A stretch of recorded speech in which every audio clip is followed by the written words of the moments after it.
Tommy Hearns at 147 pounds. Woo, bad matchup. It's a terrible matchup for Floyd stylistically, power-wise. I mean, he got caught with 2 right hands by Sugar Shane Mosley at 147. Hearns lands that same shot. We have eulogies going on days later. Get the pillow. I mean, I know Floyd fans are going to point out he did this to Chico Corrales. He was tall, this and that. Chico was no hitman. No, he didn't jab like Hitman.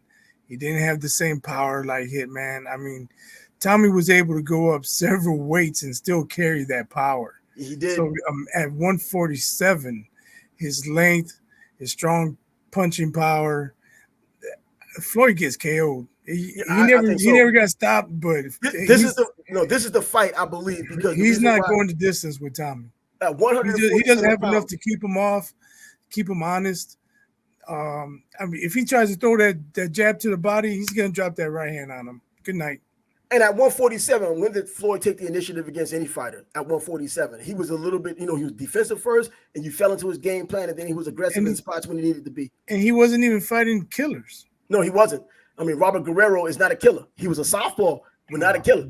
You know what I mean? I did not expect to hear that name. Hey, we had to come up with somebody that was at least left-handed and did something different. His name was the Ghost. Weight class to do it. His name was the Ghost. So let's ghost his ass. Let's ghost him and be out on this one. But I tell you what people, not too many people talk about how great an actual boxer Tommy Hearns was.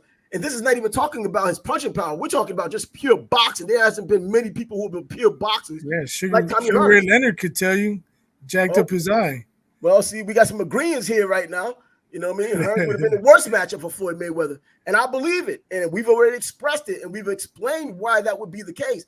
All of the long arms, the height, the power. Bro, man, look what he did to Duran. Even though that was 154. Hey, Shane Mosley, man, landed that right hand twice. Had you on Boogie Street. Man. Yeah, if Tommy decided he wanted to jab him, keep him on the outside, what's Floyd going to do about it? Floyd looks to counter, but you counter better when you have longer arms, or you have arms just as long. Tommy Hearns was he was freakish at 147 because of the measurables, the ridiculously long if you remember, arms. Cotto was giving him problems with his jab. Exactly. I mean, and I know I want to pick my spots on this, but I just can't see any way that Floyd wins this fight. And I hate to say that I can't see any way, but if any of the guys we've mentioned tonight, even including Sugar Ray Robinson with his measurables, we're talking about a fighter that's even taller.